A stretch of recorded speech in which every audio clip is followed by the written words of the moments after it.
A teenage volunteer saves an elderly woman from a flood, but what she hands him afterwards leaves him in total shock.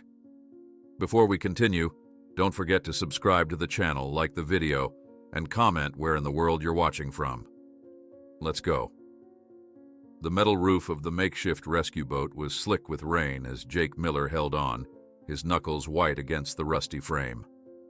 Brown water churned around them, transforming Main Street into a raging river that carried debris past storefronts he'd known his entire life. Just yesterday, these had been normal streets where he'd ridden his bike countless times. Now they were unrecognizable waterways that threatened to swallow everything familiar. At 17, his summer of community service had morphed into a desperate fight against the worst flood in 50 years. The water rose relentlessly, inch by cruel inch, as Jake and the small team of volunteers evacuated the last stubborn residents from the historic district. His radio crackled with the fire chief's voice. "All units, immediate evacuation. Dam gates have failed further upstream. I repeat, immediate evacuation." Jake glanced at his phone. 3 missed calls from his mom, Lisa. She was surely frantic by now. The memory of her face as he'd left home that morning flashed through his mind, her eyes wide with fear as she gestured toward his father's photo on the wall. "I already lost your father to heroics," she'd pleaded. "I can't lose you too." But he'd gone anyway, convinced he could help. "Miller, hold tight," shouted Sam, the retired firefighter manning the boat, as he swerved to avoid a fallen telephone pole. The engine whined in protest against the current. Jake watched in horror as the Peterson family's house partially collapsed into the surging water. The 2-story Victorian folded in on itself like a house of cards, its century-old timber no match for nature's fury. Time was running out. "How many more streets do we need to check?" Jake shouted over the roar of water and engine. "Just Oak Street," Sam yelled back, his weathered face grim beneath his rain-soaked cap. "Then we're heading to higher ground." When they reached the corner of Oak Street, Jake spotted smoke rising from one of the oldest houses on the block. The gray plume twisted skyward despite the downpour. "We need to check that house," Jake pointed urgently. Sam shook his head. "Negative. Structure's compromised. Fire department already cleared it." "But there's smoke," Jake insisted, squinting through the rain. Something caught his eye, a movement at a second-floor window. "There's someone in there!" "We've got a nearly full boat, kid," Terry argued from the stern. He was another volunteer, middle-aged with a stubborn set to his jaw. 3 frightened children huddled under a tarp at his feet, their eyes wide with terror. "We need to get back." Jake knew Sam was right. Protocol was clear, but he couldn't ignore what he'd seen. The thought of leaving someone behind made his stomach turn. "Drop me at the porch," he said suddenly. 5 minutes. If I don't come back, go without me." "Your mother's gonna kill me, Jake." Sam shook his head, but nevertheless maneuvered the boat toward the tilting structure. The water reached Jake's chest when he jumped onto the porch, ignoring cries of "Be careful!" behind him.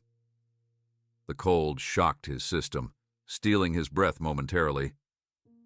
Inside, furniture floated like ghosts in the entrance hall. The stench of mold and gasoline permeated the air, burning his nostrils. The walls creaked ominously around him. "Is anyone here?" Jake called out, sloshing toward the staircase. The steps were slippery beneath his feet, the wood groaning with every step. A faint "help" came from a room to the right. Jake pushed open the door to find Eleanor Thompson, 78 years old, according to the evacuation manifest he'd studied that morning. She clung to a wooden box as she balanced on a bed that floated like a makeshift raft. The ceiling had partially collapsed, letting in torrential rain. "Mrs. Thompson, I'm here to get you out." Her gray hair was plastered to her face, her nightgown soaked through. Despite the danger, her arms remained locked around the wooden box. "My box," she said, clutching it to her chest. "I can't leave it." A terrifying groan echoed from downstairs. The house was giving way. "We'll take the box," Jake promised. "But we need to go now." Eleanor hesitated, her roomy eyes assessing him. Another crack from below seemed to decide her. She nodded once. Water had risen another few inches by the time Jake convinced her to move. They descended the partially submerged staircase with difficulty, Jake practically carrying the elderly woman and her mysterious box. When they reached the entrance hall, Jake's heart sank. The boat was gone. "They left us," Eleanor whispered, terror etching deeper lines into her weathered face. At that exact moment, an engine noise sounded from behind the house. Sam had navigated around the structure when a fallen tree blocked the main approach. "Miller, jump!" Sam shouted over the roaring water. With one final effort, Jake helped Eleanor into the boat and leapt after her, just as the porch collapsed into the turbulent water with a sickening crack. "You damn stubborn hero," Sam grumbled, relief evident in his eyes as he accelerated the motor. Jake could only manage a weak smile in response, his arms trembling from exertion. When they finally reached the makeshift evacuation center at the high school gymnasium, Lisa Miller was waiting at the entrance, her face a storm of fury and relief. Jake barely had time to help Eleanor disembark before his mother enveloped him in a suffocating embrace. "Never do that to me again," she whispered fiercely in his ear. "You're all I have." Jake nodded, exhaustion washing over him in waves, but he noticed that Eleanor still clutched the wooden box, her eyes fixed on him with a strange expression. "Young man," Eleanor called, as paramedics helped her onto a stretcher. "You're called Miller? Jake Miller?" "Yes, ma'am." She extended the trembling wooden box toward him. "Then this belongs to you. Your father. He would be so proud." Jake accepted the box, confusion furrowing his brow as the paramedics wheeled Eleanor away. Under his mother's equally perplexed gaze, he lifted the lid. Inside, a military medal gleamed atop yellowed letters, and on top, protected by plastic, a faded photograph showed a smiling young soldier, with Jake's own face staring back at him.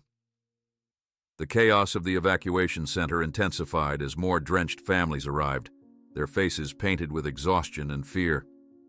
Jake, still clutching the mysterious wooden box, was pushed toward a corner as volunteers directed the newcomers to available spaces. The high school gymnasium, once home to basketball games and pep rallies, now served as a temporary shelter for hundreds of displaced residents. The squeak of wet shoes against polished floors mingled with crying children and anxious voices. "What did she mean about my father?" Jake asked, turning to his mother as she handed him a scratchy emergency blanket. Lisa's eyes darted to the box, then away quickly. Her face tensed. "Later, Jake. Not now." Before he could protest, a harried nurse called her name. "I have to help with the injured," she said, squeezing his shoulder. "We'll talk after things settle down." Jake watched his mother disappear into the crowd, noting how she seamlessly transformed into the confident ER nurse he'd always admired. Even soaking wet with circles under her eyes, she radiated competence as she began triaging the wounded. Outside, sirens wailed incessantly. The gymnasium doors burst open as the mayor entered, flanked by emergency management officials. His usually immaculate suit was rumpled, his face haggard under the harsh emergency lights. "Attention, everyone," the mayor announced through the PA system, his voice echoing across the packed space. "I've just received word that the main dam is on the verge of complete failure. We have less than 3 hours to evacuate the town center. Please remain calm and follow instructions from emergency personnel." A frightened murmur rippled through the crowd. 3 hours. The situation was deteriorating faster than anyone had predicted. Jake carefully placed the wooden box on a high shelf near the emergency supplies, making sure it was safe from the chaos and potential water damage. Whatever connection it had to his father, he couldn't risk losing it. He joined the volunteers distributing blankets and bottled water, falling into the rhythm of crisis management that seemed to come naturally to him. His phone vibrated in his pocket. A message from Ryan, his best friend since 3rd grade. Dude, we're throwing an apocalypse party at Trevor's house. Last chance to not be a total nerd for one day. Jake shook his head, shoving the phone back without responding. Ryan and the others didn't understand. They saw the flood as an extended snow day, a break from routine.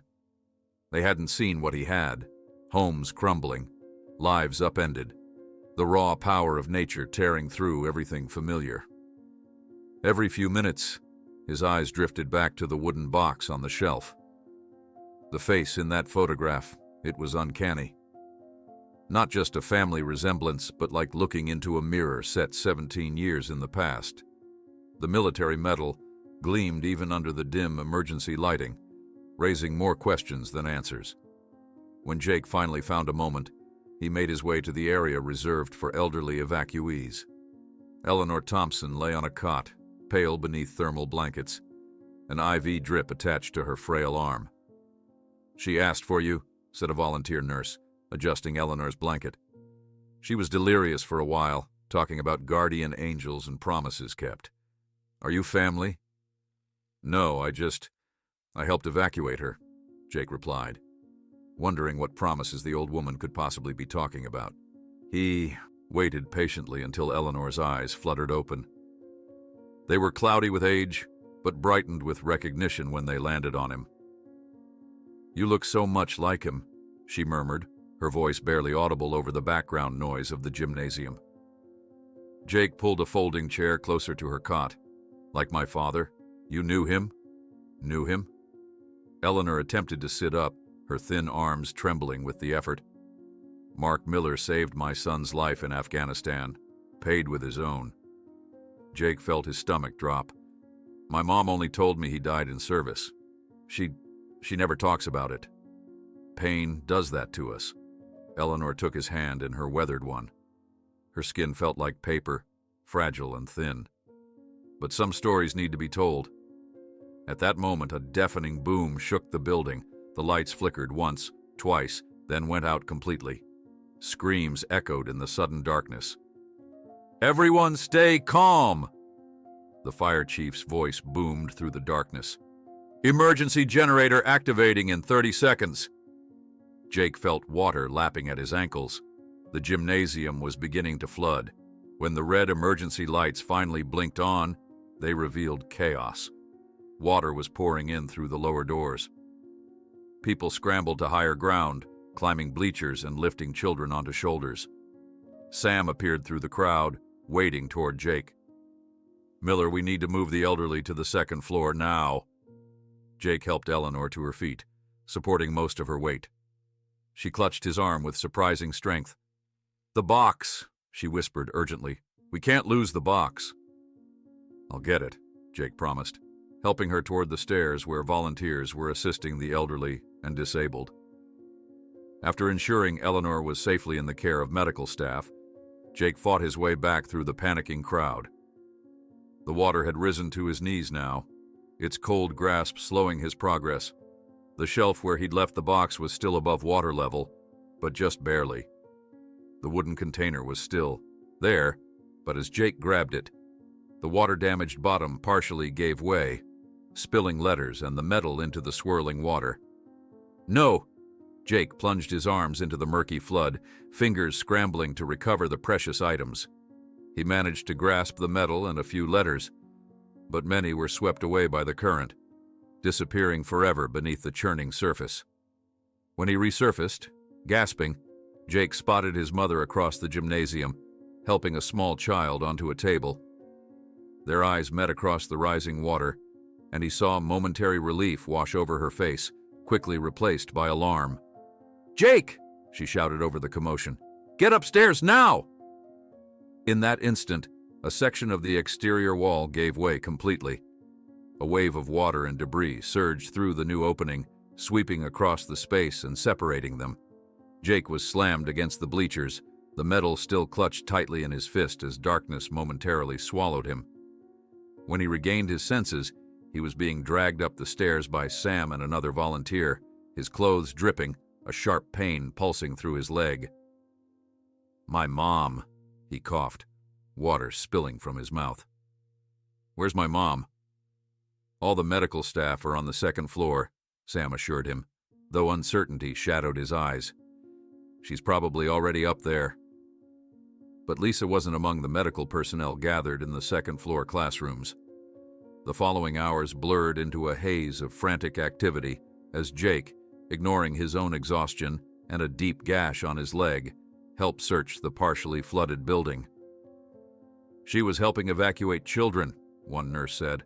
"Last I saw her near the south entrance."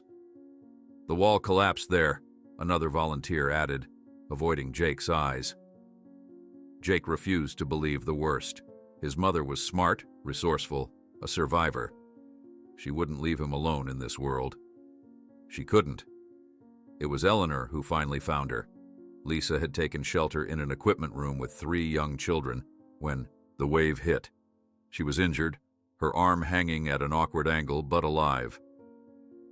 When mother and son finally reunited in a crowded second-floor classroom, Jake was still clutching the metal, its metal warm from his desperate grip. "Where did you get that?" Lisa asked, her voice trembling as she spotted the object in his hand. "It's Dad's. Mrs. Thompson said he saved her son." The color drained from Lisa's face. "She's David Thompson's mother, the soldier your father—" She stopped abruptly, wincing as a paramedic tended to her broken arm. "What happened to Dad, Mom? Why have you never told me?"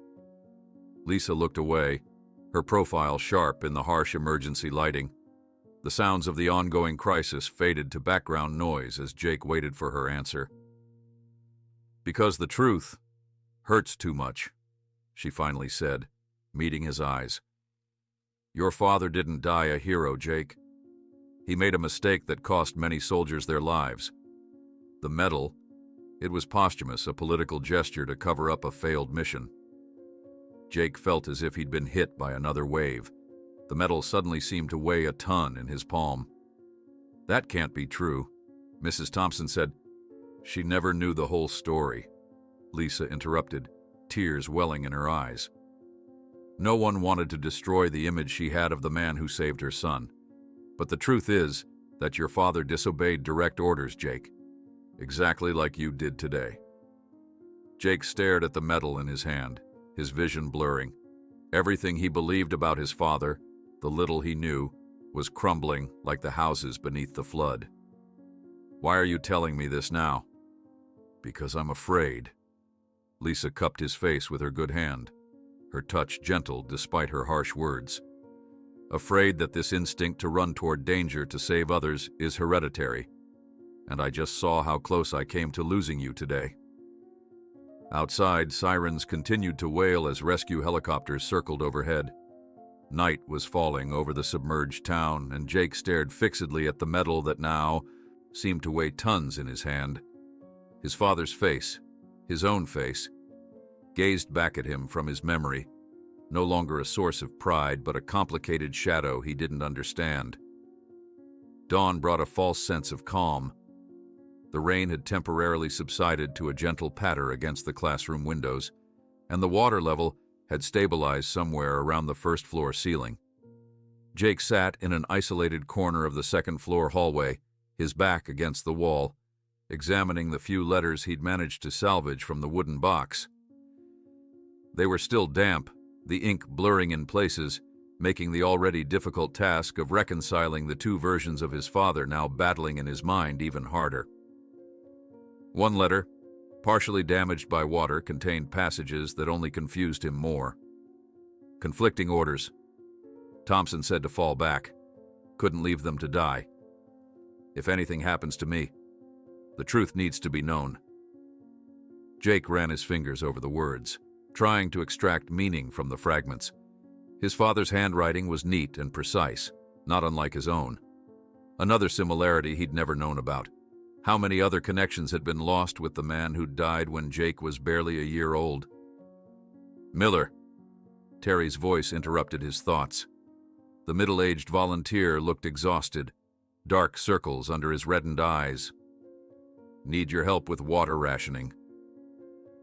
Jake carefully tucked the letters into a plastic bag someone had given him, then pushed himself to his feet, wincing at the pain from his bandaged leg. His mother was finally sleeping, curled uncomfortably on a classroom desk after hours of treating the injured with her good arm. He wouldn't wake her, not even for the questions burning inside him. As Jake helped distribute bottles of water, one per person, children first, he overheard a heated discussion. The mayor and fire chief stood near the stairwell, their voices rising despite obvious attempts to keep their conversation private. "We can't wait. For the helicopters," the mayor insisted, his formerly immaculate suit now rumpled and stained. "The forecast says the storm will intensify again in 3 hours. We need to transfer everyone to the Hillside College before that happens." "With what?" the fire chief countered, his face flushed with frustration. "The roads are blocked with debris and we only have 2 functioning boats left." Jake approached Sam, who was observing the argument with a concerned expression, arms crossed over his chest. "What about the boats at the yacht club?" Jake suggested quietly. "It's only 8 blocks from here." Sam shook his head.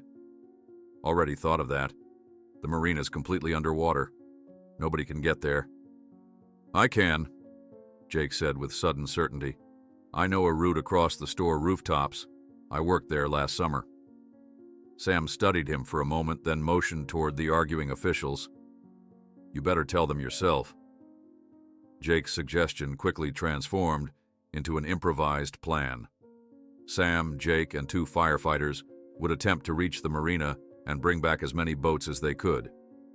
It was risky, but the alternatives were worse, waiting for helicopters that might not arrive in time, or staying put as the storm returned with renewed fury. When Lisa woke and discovered the plan, the color drained from her face. "You promised you wouldn't leave." She gripped her son's arm with surprising strength for someone with a freshly set broken bone. "This is exactly the kind of suicide mission your father would volunteer for." "It's just boats, Mom. We're not going to war. The water is full of debris, downed power lines, and treacherous currents," she argued, her voice breaking. "Please, Jake." But the decision had already been made. Equipment was being gathered, routes discussed, risks assessed. Jake was zipping up a borrowed life vest when Eleanor called to him from her cot. "You're like your father," she said calmly, her eyes clear despite her exhaustion. "Your mother is right to fear that." Jake felt a flash of irritation. "You don't know the whole truth about him." Eleanor smiled sadly. "I know more than you might think. David told me everything before he died." Jake froze. "Your son died?" "But my mom said, David survived Afghanistan thanks to your father. He died of cancer 5 years ago." Eleanor pulled a crumpled envelope from her pocket. "He made me promise that if I ever found the Miller family, I would deliver this. It's the true story of what happened that day." Jake took the envelope with trembling hands, his heart pounding so loudly he was sure everyone could hear it. But there was no time to read it now. Sam was calling urgently from the stairwell, where the other team members waited with waterproof bags of equipment. "Be careful," Eleanor whispered. "And remember, courage isn't the absence of fear. It's what you do despite it." The journey to the marina was a nightmare. The rain returned with renewed fury as they traversed slippery rooftops and jumped between buildings. Every surface was treacherous, every gap between structures a potential death trap. When they encountered a gap too wide to jump, they improvised a bridge using a torn billboard. "Watch your step," Sam warned as they inched across the makeshift bridge. That sign wasn't designed to hold grown men. The metal groaned beneath them, bending alarmingly in the middle. Jake focused on each careful step, trying not to look down at the swirling brown water 15 feet below. If they fell, the current would sweep them away in seconds. At the marina, they found 3 motorboats still intact and a dozen smaller vessels. While they worked to free the boats from their moorings, Jake noticed something in the water, a body floating face down among the debris. "Sam!" he shouted, jumping into the water before anyone could stop him. The cold hit him like a physical blow, stealing his breath. Powerful currents tugged at his legs as he swam toward the floating figure. When he reached it and turned the body over, Jake discovered with horror that it was Terry. The volunteer must have tried to reach the marina alone. There was no pulse, no sign of life in the man's blue-tinged face. While Jake and the firefighters attempted resuscitation on the marina's floating dock, the storm worsened dramatically. Wind tore at their clothes, and rain fell in horizontal sheets that stung like needles. "We have to go now!" Sam shouted over the howling wind.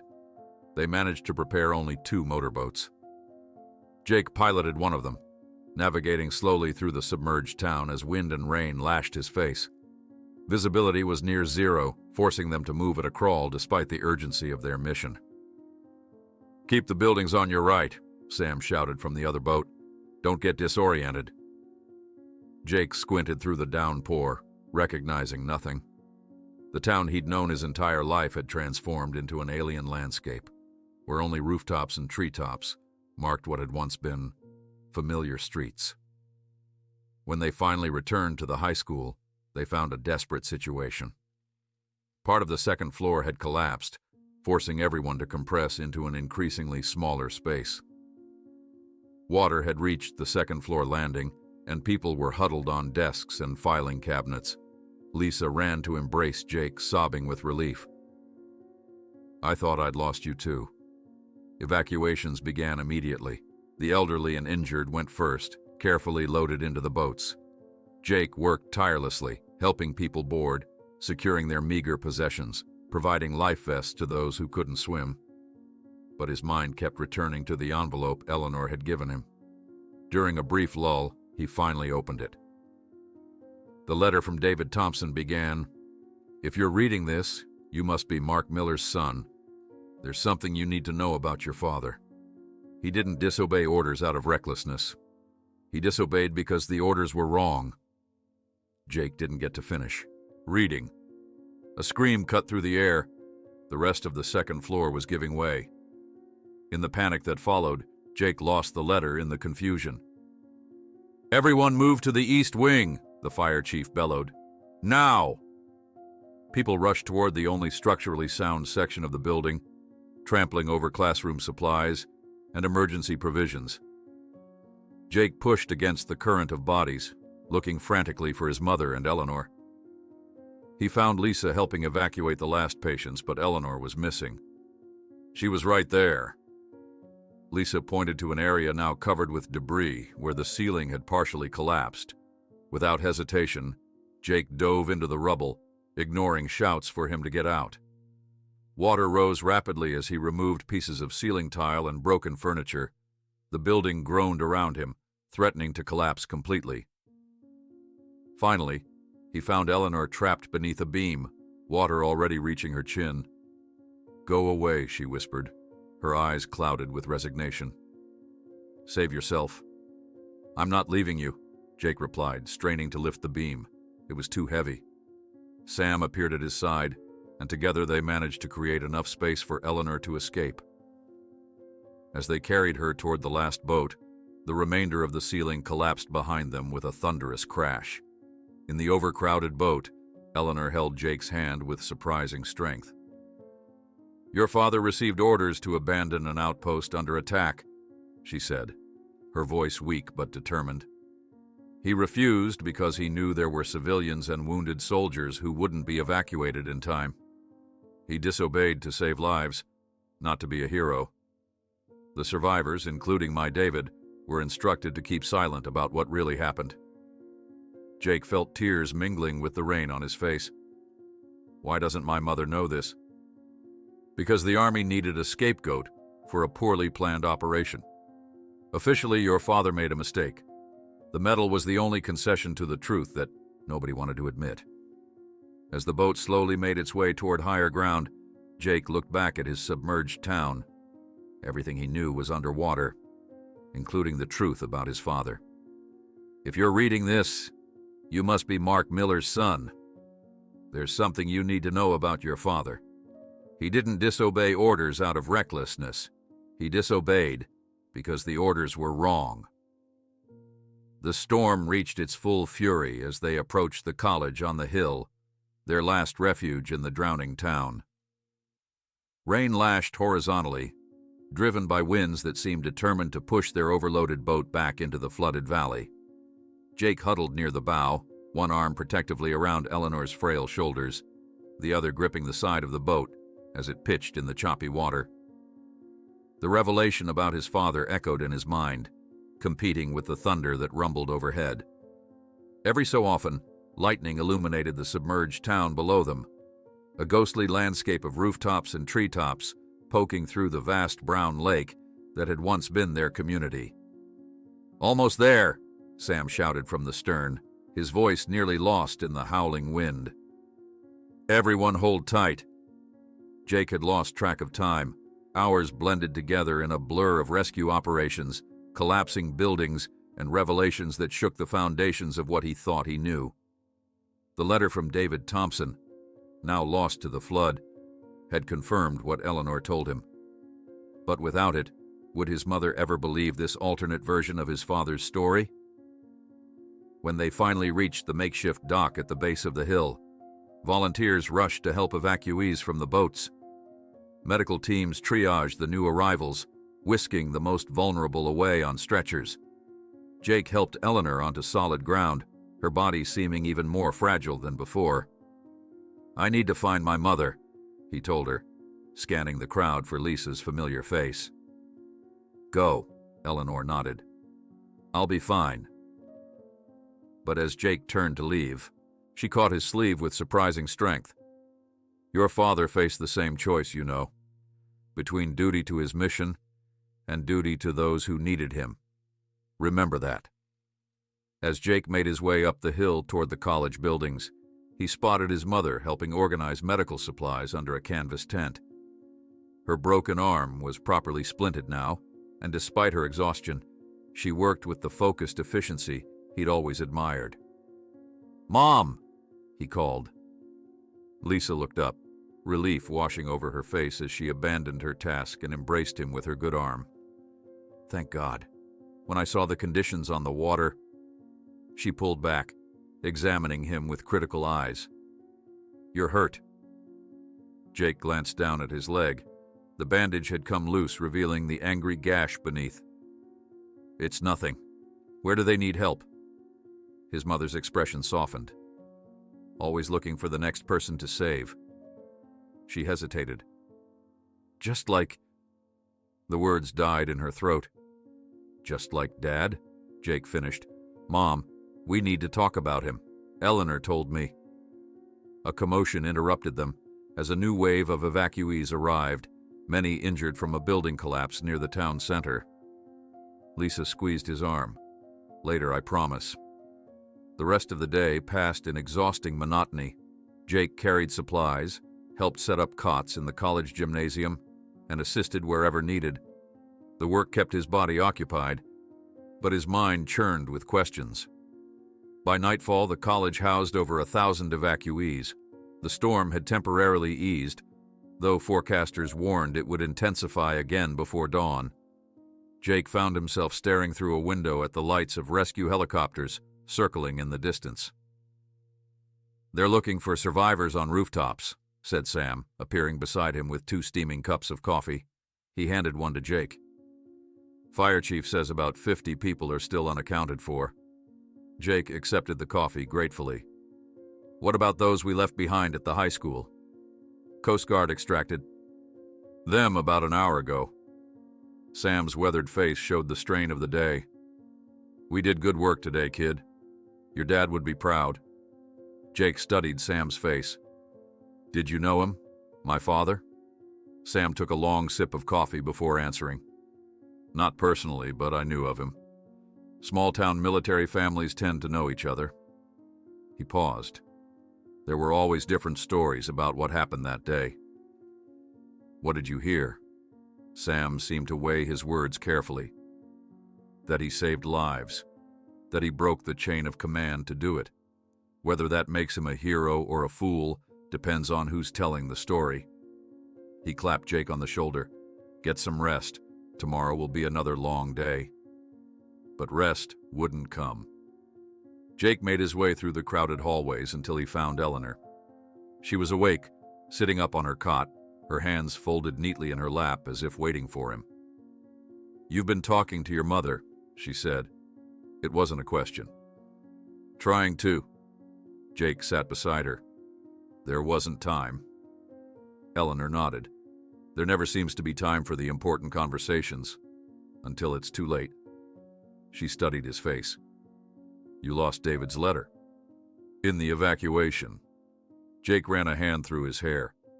"It was washed away before I could finish reading it. Then I'll tell you what it said." Eleanor's voice gained strength.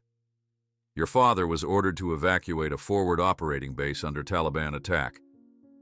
The commanding officer, Colonel Thompson, my son's superior, deemed the situation hopeless. But Mark knew there were wounded men and local interpreters who wouldn't make it out in time." Jake leaned forward, absorbing every word. "Mark refused to leave," Eleanor continued. "He organized a defense that held long enough for a second extraction team to arrive. He saved 16 lives that day, including my son's." Her eyes glistened. "But the official mission failed. The base was lost. Equipment fell into enemy hands. Someone had to take the blame. So they blamed my father," Jake said quietly. "The dead can't defend themselves," Eleanor replied. "And the living were ordered to keep silent." A crash of thunder punctuated her words, the storm returning with renewed fury. Moments later, an announcement echoed through the intercom system. "All maintenance and volunteer personnel to the East Wing. Roof damage reported. This is not a drill." Jake jumped to his feet. "I should help." Eleanor didn't try to stop him. "Be careful," was all she said. The East Wing housed mostly elderly evacuees. When Jake arrived, he found chaos. A tree had crashed through the roof, creating a gaping hole through which rain poured relentlessly. "We need to cover that hole," the fire chief shouted over the deluge. "Otherwise, we'll have to move everyone again." "I'll go," Jake volunteered without hesitation. A half-dozen firefighters and maintenance workers were already grabbing tarps and tools. "Miller!" Lisa's voice cut through the noise. She pushed through the crowd, her face pale. "Don't you dare!" "Mom, they need help. I'll be careful."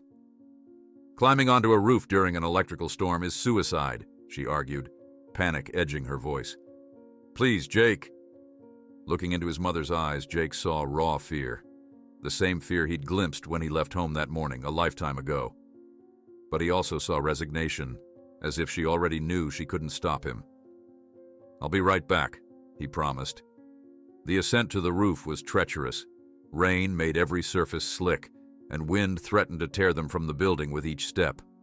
4 firefighters, Jake, and 2 maintenance workers crawled across the shingles toward the gaping hole where the tree had punched through. "Secure the tarp at all 4 corners," shouted the lead firefighter. "Then we'll weight it down with debris." Jake's hands were numb with cold. His knees scraped raw from slipping on the roof tiles. The wind howled around them like a living entity, determined to claim them as it had claimed so much, already. "Watch out for the..." The warning came too late. A violent gust tore the tarp from Jake's hands, unbalancing him. He slid toward the edge, scrambling for purchase on the slick surface. For one terrible moment, Jake was suspended in air. Then his hands found the rain gutter, which partially gave way under his weight. He dangled 15 feet above the ground, legs swinging uselessly. "Hold on!" shouted one of the firefighters, crawling toward him. The gutter continued to pull away from the roof. Jake looked down and saw his mother running outside, horror etched on her face. Beside her stood Eleanor, supported by a nurse. In that moment, Jake understood what his mother felt. The fear of losing someone wasn't paranoia, it was love. And perhaps his father had felt the same impulse that drove Jake now. The overwhelming desire to protect others, even at the cost of his own safety. When the gutter finally gave way, Jake fell. Not to the hard ground, but onto an improvised net made from tarps that evacuees had quickly assembled below. Lisa embraced him with enough force to hurt. "Never again," she sobbed into his shoulder. "Never again." The storm finally began to ease as dawn approached. Jake, bandaged and sore, stood at the hill's highest point, surveying his partially submerged town. The water stretched as far as he could see, transforming familiar landmarks into islands in a vast brown sea. Beside him, Eleanor also contemplated the devastation. "Do you know why I kept that box for so long?" she asked. "Because it was the only proof of truth I had. But now you exist, and that's proof enough." "Proof of what?" "That courage isn't the absence of fear. It's acting despite it." Eleanor smiled. "Your father was afraid that day. He wrote that to David. But he did what was right anyway." Lisa approached them slowly.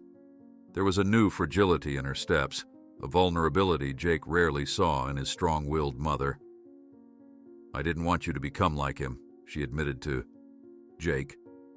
"Always jumping headfirst into danger. Why did you never tell me the truth?" Lisa sat down heavily on a nearby bench. "Because the official version was the only one I knew. Mark never came back to tell me his side. And when they gave me the medal, they said it was in recognition of bravery, not an admission that they were wrong." Eleanor pulled a folded piece of paper from her pocket, Jake's lost letter. "I found this floating when they rescued me." She handed it to Lisa. "I think you need to know the truth, too." As Lisa read the letter, silent tears streamed down her face. "All these years, I blamed him for leaving us, for being reckless. He saved 16 lives that day," Eleanor said softly. "And his DNA saved mine yesterday." "Why doesn't my mother know this?" Jake asked, to which Eleanor replied, "Because the Army needed a scapegoat for a poorly planned operation. Officially, your father made a mistake. The medal was the only concession to the truth that nobody wanted to admit." The storm had given way to a misty dawn. The rain finally reduced to a gentle drizzle that seemed almost apologetic after its previous fury. Jake stood watching as 2 National Guard helicopters descended onto the makeshift landing zone at the college's football field, their rotors whipping the puddles into frenzied ripples. Medical supplies, food, and clean drinking water were being unloaded, a welcome sight for the exhausted evacuees. His entire body ached. The fall from the roof had added fresh bruises to his collection, and the gash on his leg throbbed persistently beneath its fresh bandage. Yet physical pain seemed almost trivial compared to the emotional whirlwind of the past 24 hours. Lisa approached, limping slightly, her splinted arm held close to her body. She'd been reading and rereading David Thompson's letter, as if somehow the words might change with each review. "They need more volunteers to help distribute supplies," she said, her voice hoarse from exhaustion. Jake nodded, grateful for the task. Action was easier than contemplation. Doing was simpler than feeling. As they walked toward the supply trucks, a tremendous crack split the air. Lightning struck a tall oak tree near the east wing. The tree, already weakened by the saturated ground, tilted with agonizing slowness before crashing partially onto the building's roof. Screams erupted from inside. "All maintenance and medical personnel to the east wing," blared the PA system. "Structural damage reported." Jake was running before the announcement finished, Lisa calling after him. The east wing housed mostly elderly evacuees, those too frail to be placed in the crowded gymnasium. He arrived to find emergency workers already assessing the damage. Half the tree had punched through the roof, creating a gaping hole through which rain poured freely. "We need volunteers to cover that breach," shouted the fire chief, pointing to the ragged opening. "Otherwise, we'll have to relocate everyone again, and we're already at capacity." "I'll go." Jake stepped forward without hesitation. The fire chief assessed him briefly. "Get yourself a safety harness from the truck and hurry." As Jake turned to retrieve the equipment, he found Lisa standing directly in his path, her face pale but resolute. "Don't," she said simply. "Please, not this time."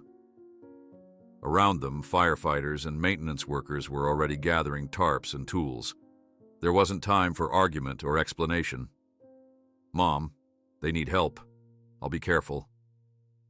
"Climbing onto a roof during a storm is suicide," she pleaded, reaching for him with her good hand. "Haven't we risked enough today?" Jake looked into his mother's eyes and saw the raw fear there, the same fear he'd glimpsed yesterday morning before he left home, a lifetime ago. But he also saw resignation, as if she already knew she couldn't stop him. "Some things are worth the risk, Mom," he said quietly. "You do it every day as a nurse." A complex emotion crossed Lisa's face. Recognition, perhaps, of the truth in his words, mingled with frustration that he'd used her own dedication against her. "At least take this," she pulled a small flashlight from her pocket, "and come back to me." The ascent to the roof was treacherous. The access ladder was slippery, and each rung tested Jake's already exhausted muscles.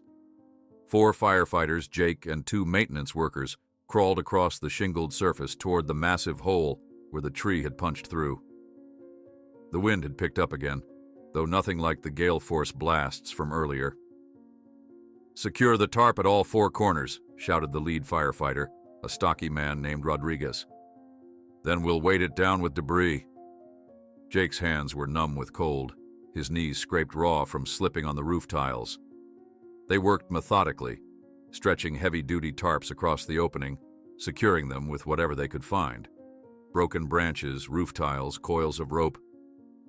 The work was slow and dangerous, made worse by occasional gusts that threatened to tear the covering away. "Almost done," Rodriguez called out. "Just need to secure this last corner." Jake edged toward the final unsecured corner of the tarp, moving carefully across the slick surface. His fingers were stiff with cold as he worked to tie down the reinforced eyelet. "Watch out for the—" The warning came too late. A sudden violent gust tore the tarp upward like a sail, catching Jake off balance.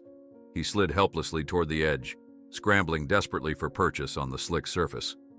His fingers clawed at shingles, finding nothing but smooth, wet surfaces that offered no grip.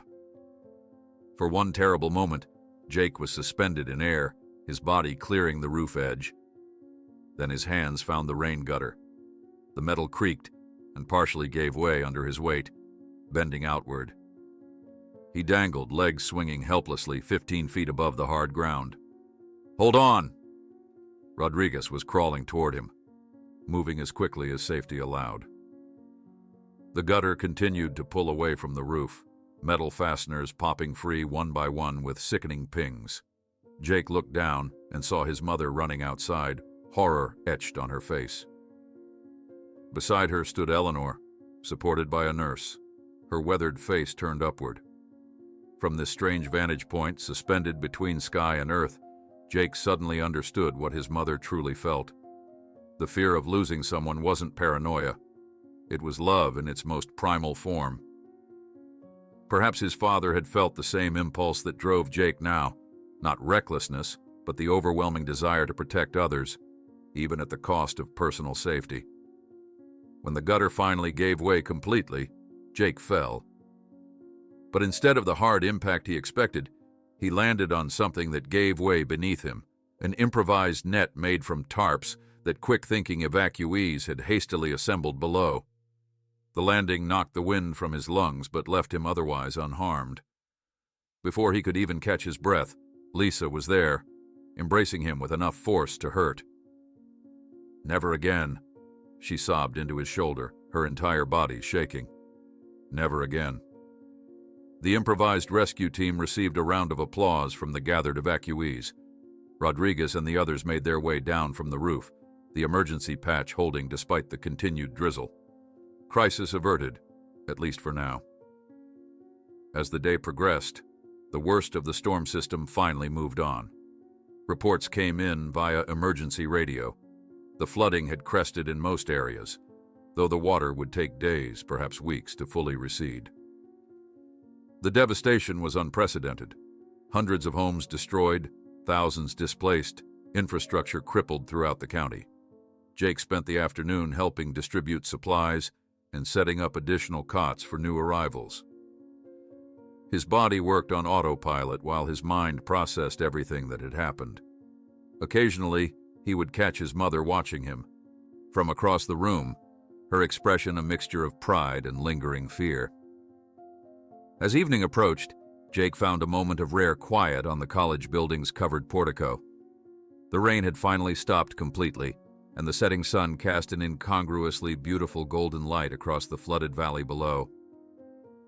His hometown lay partly submerged, rooftops and treetops creating a surreal archipelago in what had once been familiar streets.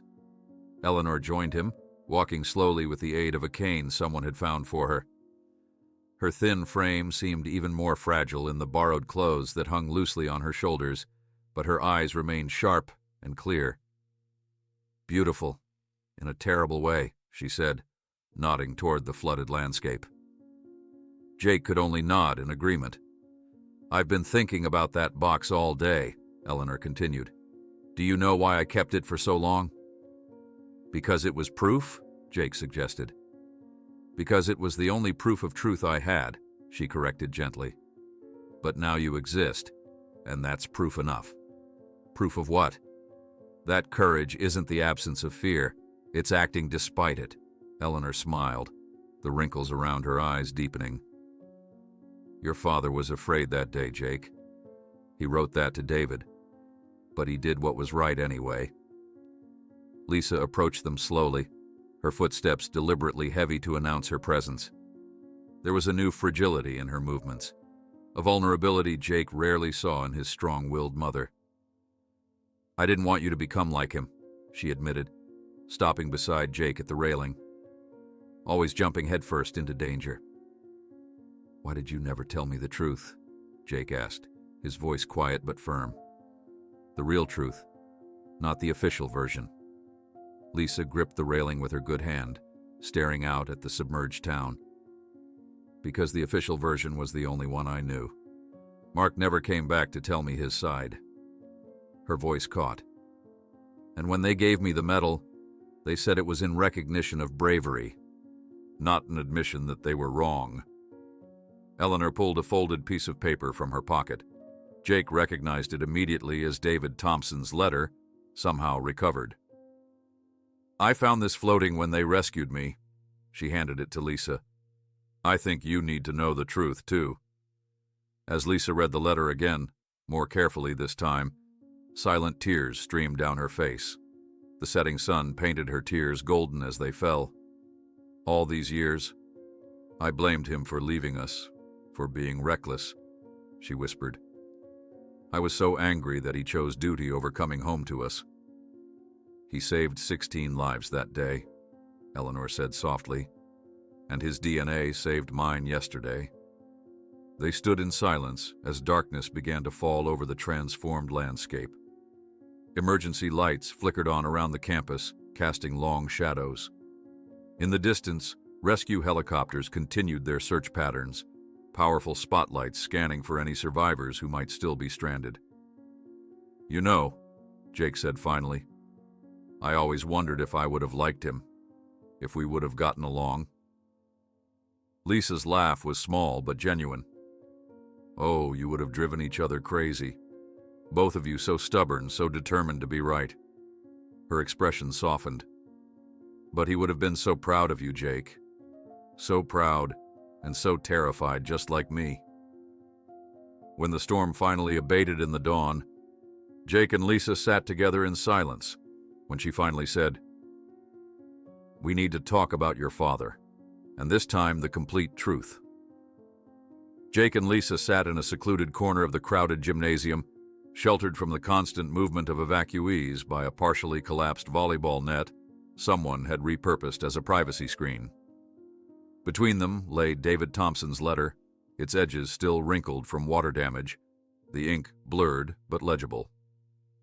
Outside, the rain had finally stopped completely, and weak sunlight struggled through cloud breaks, casting intermittent patterns across the floor.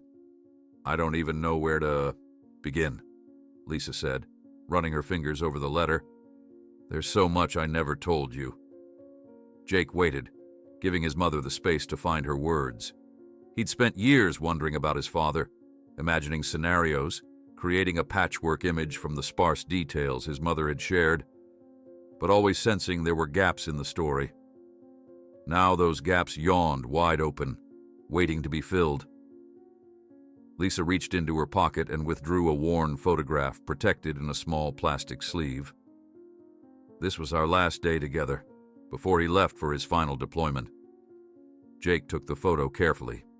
In it, his parents sat on a porch swing, their shoulders touching, heads tilted toward each other in shared laughter.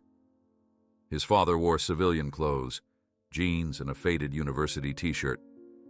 Not the formal military portrait Jake had grown accustomed to seeing on their mantel. His mother looked younger, carefree, her hair longer than Jake had ever seen it. "You're both laughing," Jake said, surprised by how such a simple observation could feel so profound.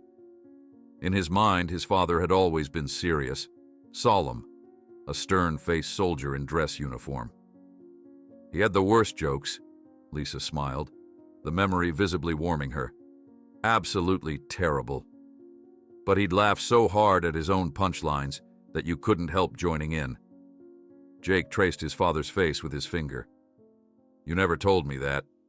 "I know, Lisa's voice caught. After we got the news, talking about him was so painful.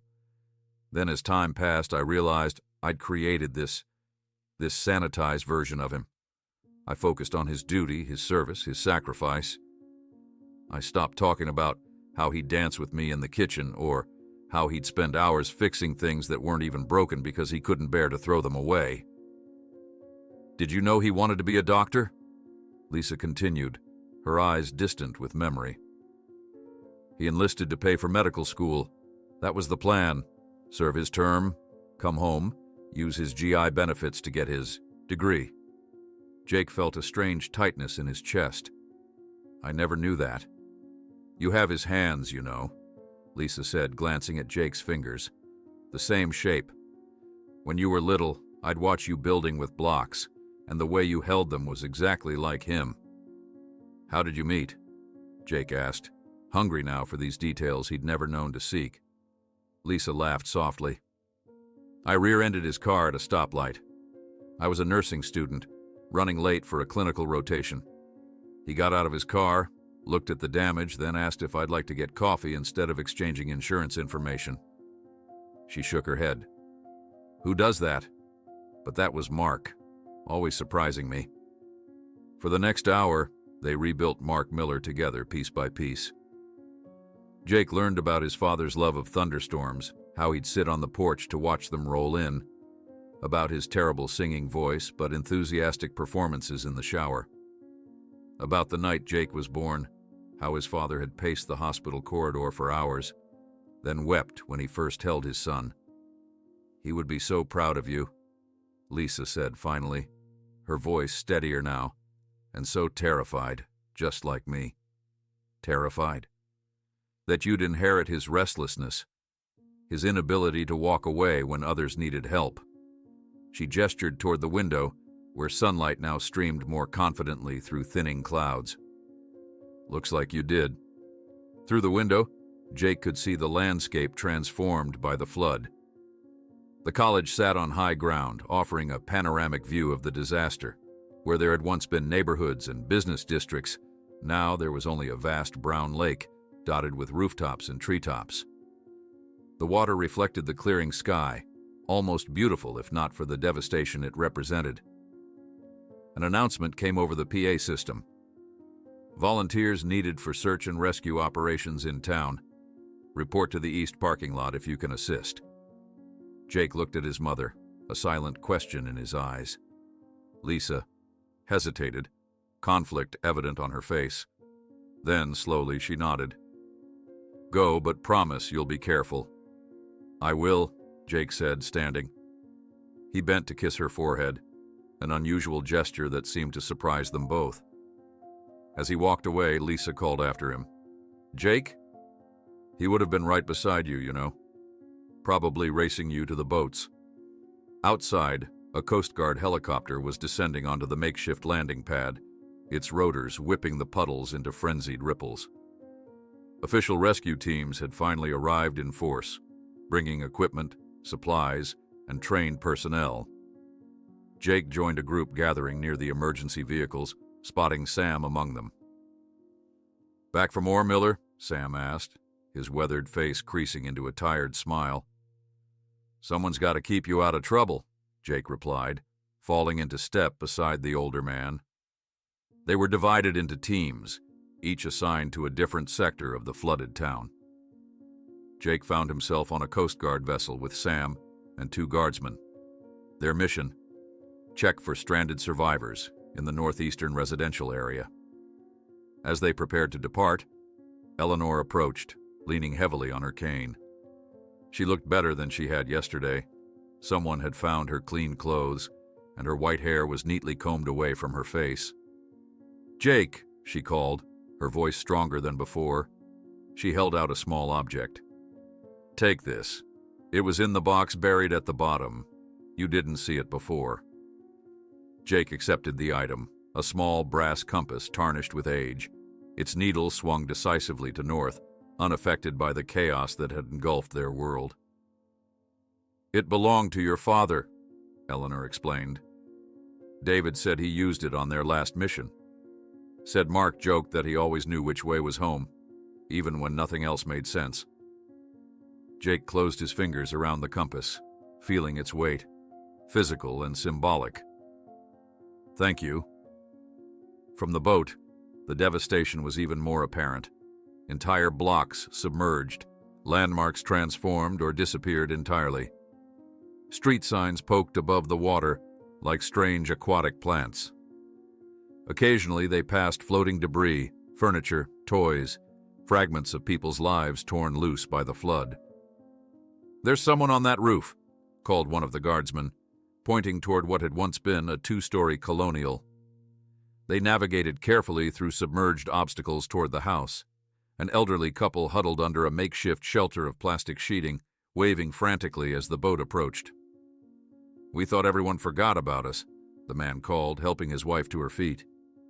"Nobody's forgotten," Jake assured them, assisting the guardsmen in helping the couple aboard. Throughout the day, they found more survivors: a family with 3 children sheltering in an attic, a man who'd spent the night clinging to his chimney, a woman and her dog who'd taken refuge on a garage roof. Each rescue reinforced Jake's determination, each grateful face a reminder of why the risk was worthwhile. As afternoon faded toward evening, they had completed their assigned sector and were heading back toward the college with their last group of survivors. Jake stood at the bow, compass in hand, watching the needle remain steadfast despite the changing course of the boat.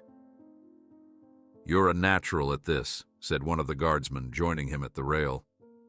"Ever consider joining the Coast Guard after graduation?" Jake smiled.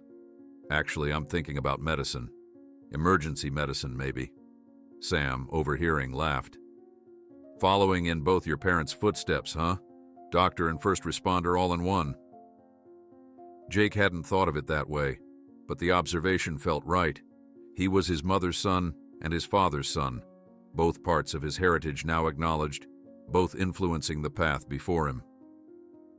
When they arrived back at the college, Jake helped the survivors disembark, ensuring each was connected with medical personnel if needed. As he worked, he spotted Ryan and several other classmates helping distribute supplies.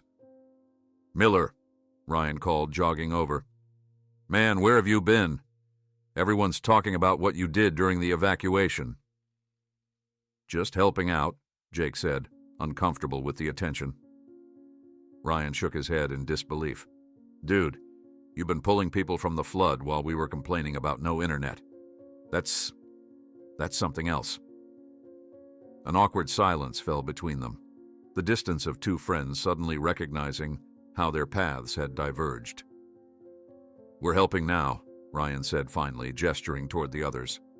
"Better late than never, right? Want us to join your team tomorrow?"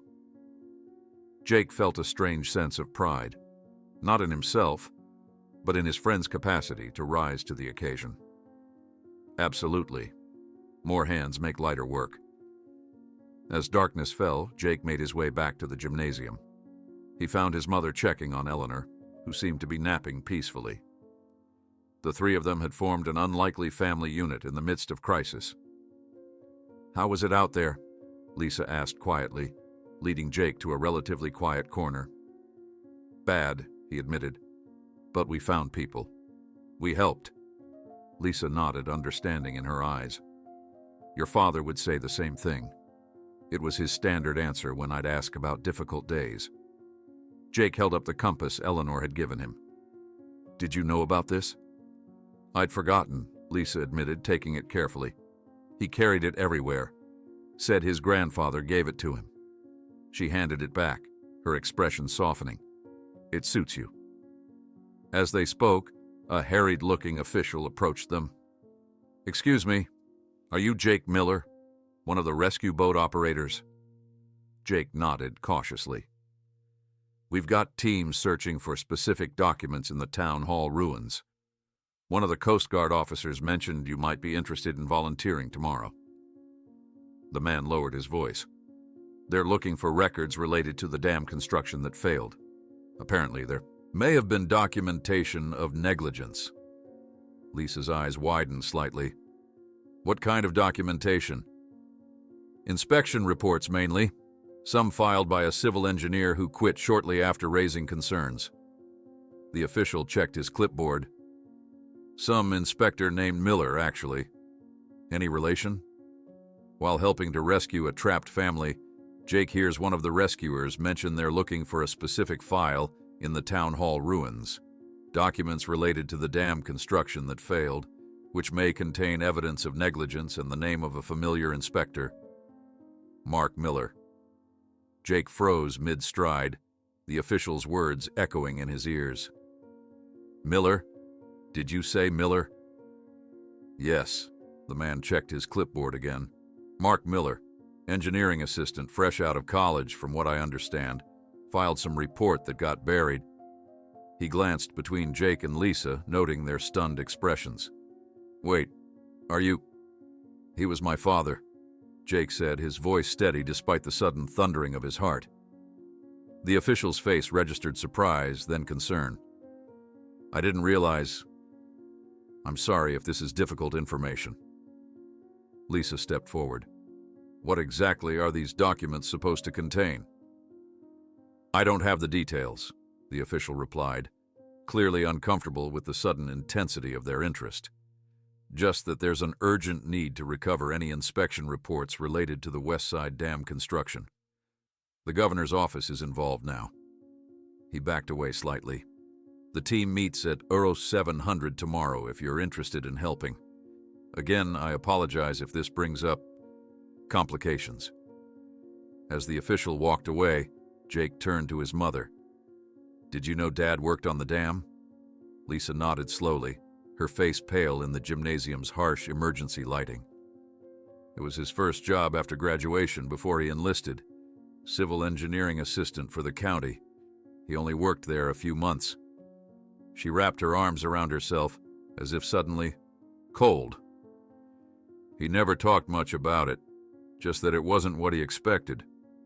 "He quit," Jake said, the pieces starting to align in his mind. "He filed a report that someone buried, and then he quit." "Jake," Lisa cautioned, recognizing the determined set of his jaw. "Whatever happened was nearly 20 years ago. The dam is gone now. What good can come from digging this up?" Before Jake could answer, Sam approached, carrying 3 steaming cups of what passed for coffee in the evacuation center. "Everything okay?" he asked, noting their tense postures. Jake accepted the coffee gratefully. "Did you know my father worked as an engineer on the West Side Dam before he enlisted?" Sam's weathered face registered surprise. "Can't say I did, though it explains a few things." "What things?" Jake pressed. Sam took a slow sip before answering. "There were rumors when they built that dam. Corners cut, inspections rushed. Nothing concrete enough for the newspaper to print, but talk gets around in a town this size." He studied Jake's face. "You thinking what I think you're thinking?" "I need to be on that recovery team tomorrow," Jake confirmed. Sam nodded, unsurprised. Thought so. Get some rest then. I'll pick you up at 0645. Sleep didn't come easily that night. Jake lay on his thin emergency cot, staring at the gymnasium ceiling, his father's compass clutched in his hand. The small brass object seemed to grow heavier with each revelation, weighted with a legacy Jake was only beginning to understand. Morning arrived with clear skies, the first truly cloudless day since the flood began. As promised, Sam collected Jake at 6:45, and they joined the document recovery team assembling outside. Jake was surprised to see a familiar face among the group. "Ryan." His friend grinned sheepishly. "Heard they needed volunteers who know the town hall layout. My mom worked in records for like a decade, so good to have you," Jake said, genuinely pleased. The town hall stood on what had once been the central square. Now it rose from the muddy waters like a partially submerged island, its grand stone steps disappearing beneath the murky brown surface. The floodwaters had receded slightly overnight, but the first floor remained completely submerged. "Water's about chest deep throughout the first floor," explained the team leader, a brusque federal emergency official named Hodges. "We're going in through the second-floor windows. Priority is the central records room. Grab any documentation related to infrastructure, especially the West Side Dam project." They approached by boat, tying off to a decorative balcony that now served as an improvised dock. The second-floor windows had already been broken open by previous teams, leaving jagged glass edges that they carefully avoided. Inside, the town hall's elegant corridors had transformed into something from a disaster movie. Water stains marked the walls where the flood had reached its peak. Papers and debris floated in the stairwells. The building groaned occasionally, its structure stressed by water damage. "Records room is this way," Ryan said, pointing down a dark hallway. "Watch your step. This place was falling apart even before it took a bath." They waded through knee-deep water, flashlight beams cutting through the gloom. The records room, when they reached it, was a scene of perfect chaos. Filing cabinets had overturned, spilling their contents into the muddy water. Shelves had collapsed, creating tangled piles of wet documents and broken wood. "How are we supposed to find anything in this mess?" one volunteer muttered. Hodges divided them into search teams, assigning each a section of the room.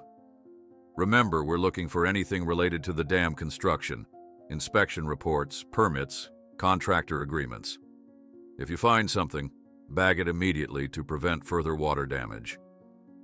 Jake and Ryan took the far corner, where a row of filing cabinets had remained upright, though partially submerged. The metal drawers had warped with the water, making them difficult to open. "So, what's your stake in all this?" Ryan asked quietly as they worked, prying open a stubborn drawer. "You've been intense since we got here." Jake hesitated, then decided honesty was the simplest route. "My father filed a report about problems with the dam. Before I was born, I think someone buried it." Ryan whistled low. "Serious?" "I don't know. That's what I'm trying to find out." They worked methodically, sorting through waterlogged papers, carefully bagging anything that seemed relevant. Most documents were ruined beyond legibility, the ink bleeding into unreadable smears. The work was tedious and uncomfortable, the water cold around their legs, the air thick with the smell of mold and rot. After an hour of searching, Jake's patience was wearing thin. If there had been any evidence of his father's concerns, it seemed lost to the flood like so much else. Then his flashlight beam caught something. A metal filing cabinet slightly different from the others, tucked behind a collapsed shelf. It was older, with a heavy-duty lock that had somehow survived intact. "Ryan, help me with this," Jake called, pushing aside debris to reach the cabinet. The lock presented a problem, but Ryan solved it by finding a letter opener in a nearby desk. A few minutes of determined work, and the mechanism gave way with a reluctant click. Inside, the documents had remained relatively dry, protected by the cabinet's tight seal. Jake's hands shook slightly as he rifled through the folders, each labeled with project codes rather than names. "Here," he said suddenly, pulling out a thick folder marked Project Barrier, Inspection Reports, Confidential. Jake opened it with careful fingers, scanning the contents. And there it was. His father's name and signature on a detailed report, highlighting structural concerns with the dam design. The handwriting matched the letters from Eleanor's box, the same precise script that had expressed love, fear, and duty from a war zone. But what truly caught Jake's attention was a handwritten note in the margin of the final page. "File and forget. Project approved on schedule. Mayor Dawson." Ryan peered over his shoulder. "Dude, that's Mayor Dawson Sr., right? Current mayor's father?" Jake nodded slowly, understanding the implications. The current Mayor Dawson had inherited not just his father's position, but potentially his secrets as well. "We need to show this to Hodges," Jake said, carefully securing the folder inside his waterproof bag. But before they could leave their corner, Jake noticed something else. Another folder marked Personnel, Confidential. Curiosity compelled him to open it. Inside were termination notices and resignation letters, including one signed by Mark Miller, dated just 3 weeks after his inspection report. The resignation letter was brief and professional, giving no indication of controversy. But attached to it was a confidentiality agreement with his father's signature. The terms were clear. In exchange for a positive reference, Mark Miller would not discuss any aspects of the dam project with outside parties. Jake's chest tightened. His father had been silenced with the promise of a recommendation he'd needed to enlist to pursue his dream of medical school. "Jake?" Ryan's voice pulled him back to the present. "You okay?" Jake slipped the personnel folder into his bag alongside the inspection reports. "Yeah, just finding more pieces of the puzzle." When they rejoined the main group, Hodges was collecting the salvaged documents, carefully cataloging each item. "Find anything useful?" he asked. Jake hesitated for a fraction of a second. The right thing would be to hand over everything he'd found. Let the proper authorities determine what was relevant. But something held him back.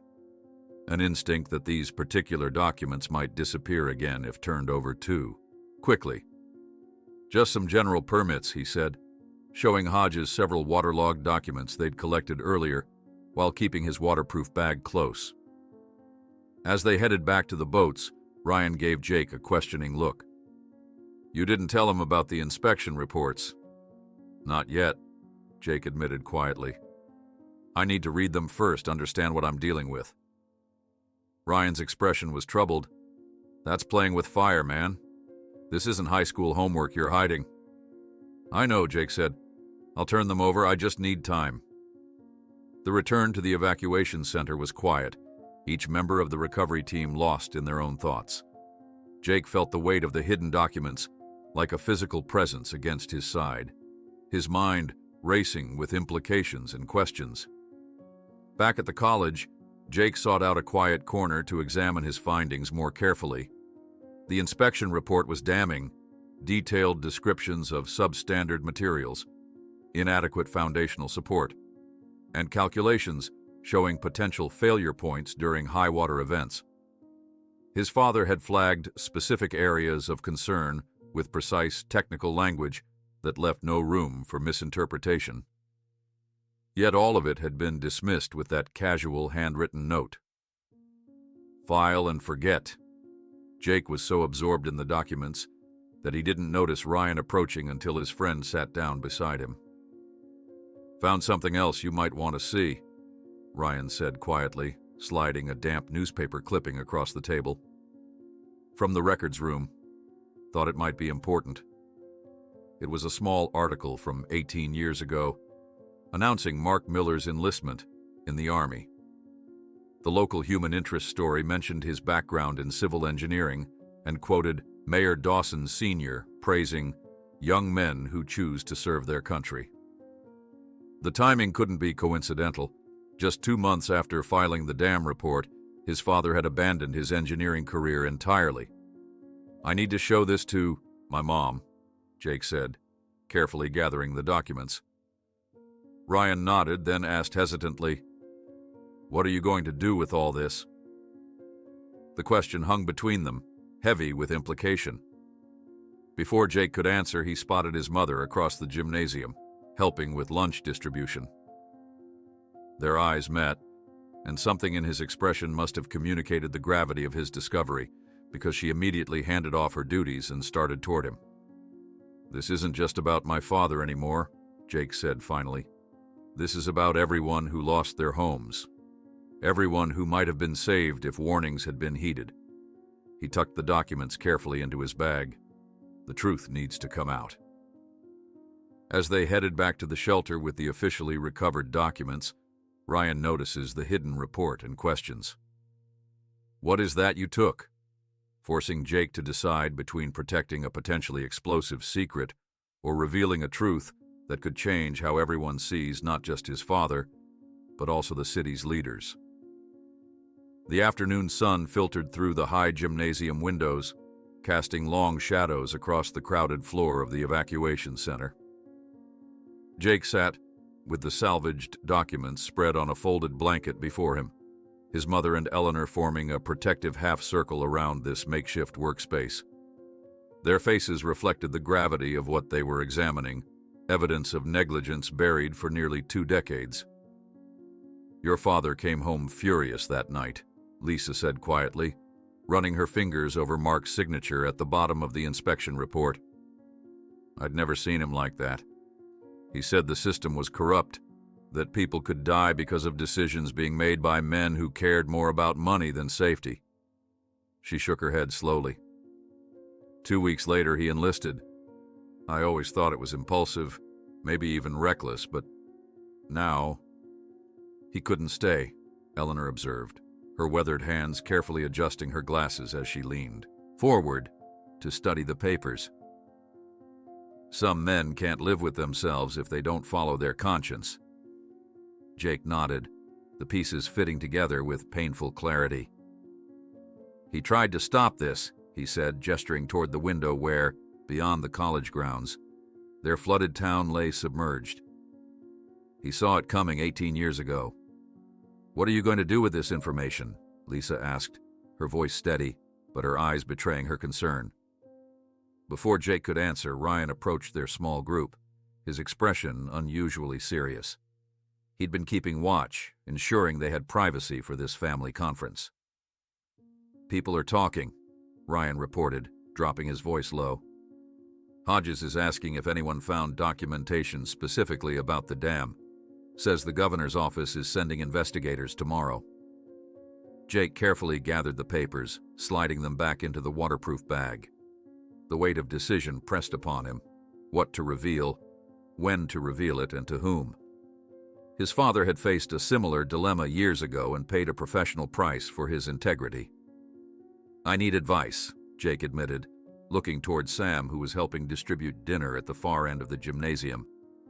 "Someone who knows how this town works." Finding Sam alone proved challenging in the crowded evacuation center. Jake finally cornered him near the emergency supply storage, where the retired firefighter was inventorying drinking water. "Got a minute?" Jake asked, holding up the waterproof bag. Sam's eyes narrowed slightly. "Found something in town hall, did you?" Jake nodded, and Sam led him to a relatively quiet corner behind stacked water pallets.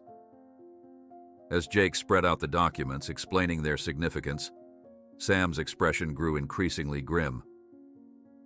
"Your father wasn't the only one who raised concerns," Sam said finally.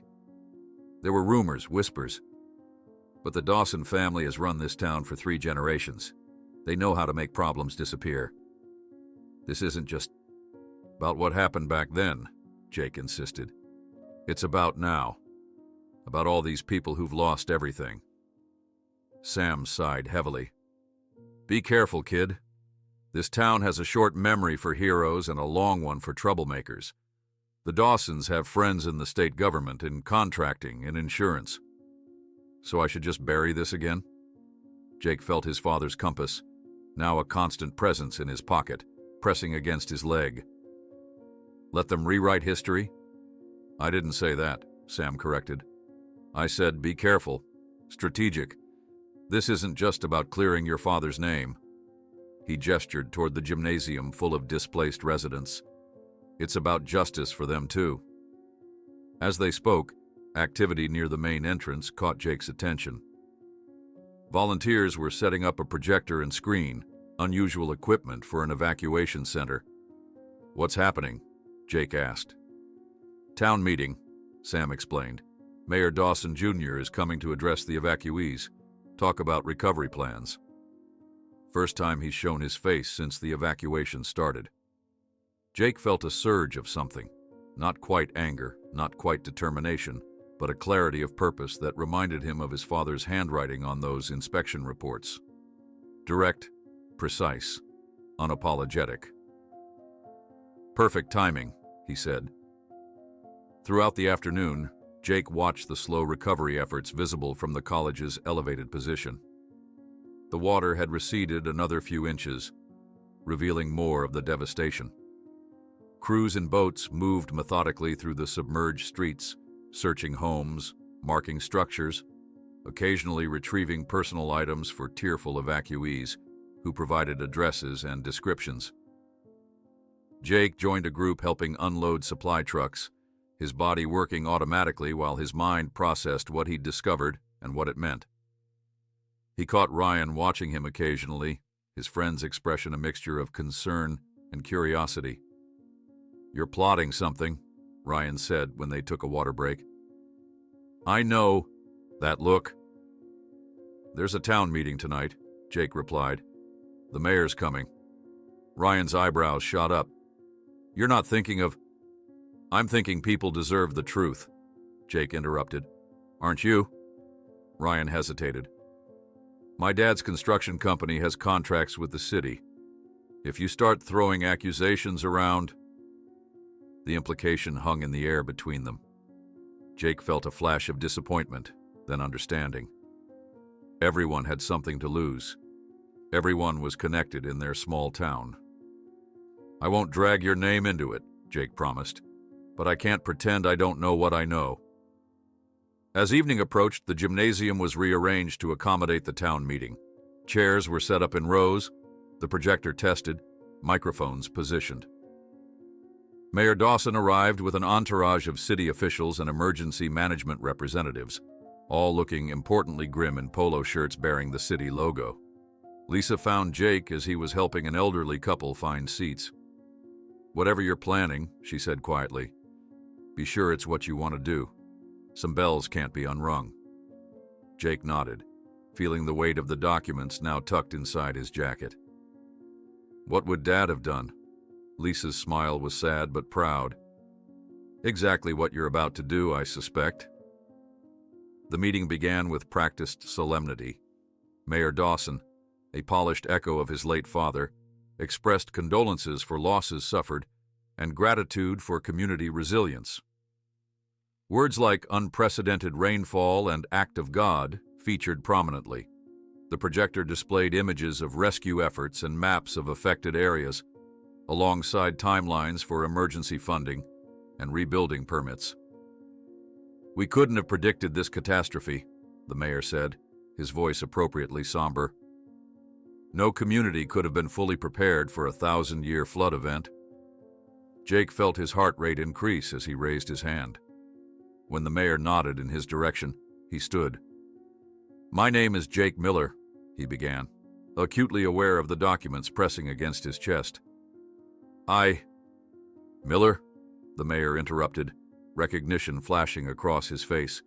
You're Mark Miller's son? Jake didn't miss the sudden tension in the mayor's posture, the quick glance toward his aides. He knew. Somehow, he knew exactly who Jake was and what his father had done. Yes, sir, Jake confirmed, a strange calm settling over him.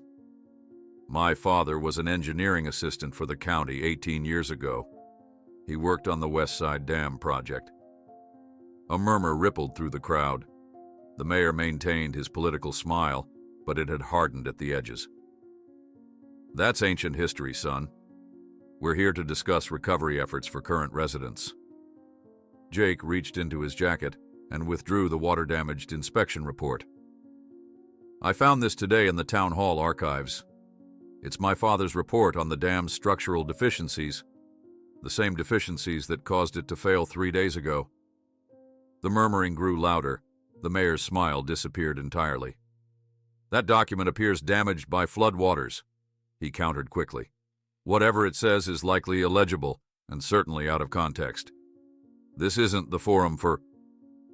I can read it just fine, Jake insisted, his voice steady despite his pounding heart. My father identified inadequate spillway capacity, substandard concrete mixtures, and insufficient foundational support. He predicted exactly the type of failure we experienced during this storm.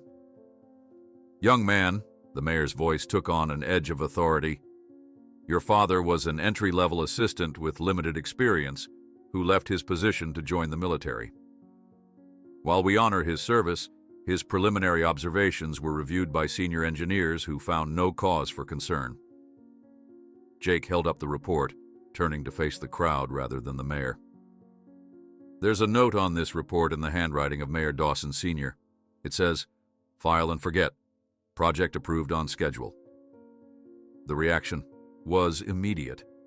Shocked faces, angry murmurs, people turning to their neighbors in disbelief. The mayor attempted to regain control, tapping his microphone. This is neither the time nor place for unfounded accusations based on water-damaged paperwork, he insisted. We need to focus on moving forward, not dredging up misinterpreted history. It's not unfounded, came a voice from the back of the room. Eleanor Thompson stood shakily, supported by her cane. And it's not ancient history when we're sitting in an evacuation center because of it. My grandson worked in the concrete plant that supplied the dam, called another elderly resident. He told me they were cutting corners, using cheaper materials than specified. Nobody would listen. Like a dam breaking itself, suddenly people were standing, shouting their own stories of warnings ignored, concerns dismissed, speaking up after years of silence. The drainage system on Maple Street has been inadequate for years. I reported erosion along the riverbank 5 years ago. The city said it wasn't in the budget. My husband was fired from the Public Works Department when he questioned maintenance practices. The mayor's attempts to restore order failed, as years of suppressed grievances found voice in the crowded gymnasium. Jake caught his mother's eye across the room, her face a mixture of pride and concern. Ryan stood nearby, looking conflicted, but not angry. Sam gave a small nod of approval from his position near the door. When the mayor finally abandoned the podium, leaving his aides to manage the increasingly heated town hall, Jake found himself surrounded by people wanting to see the report, to share their stories, to thank him for speaking up. Your father would be proud, Eleanor said when she finally reached him, patting his arm with her thin hand. So proud. Later that evening, as volunteers rearranged the gymnasium back into sleeping quarters, Lisa found Jake sitting alone on the steps outside, staring at the distant lights of rescue vehicles still working in the flooded areas. You did a brave thing tonight, she said, settling beside him. I just told the truth, Jake replied. I don't feel brave. I feel...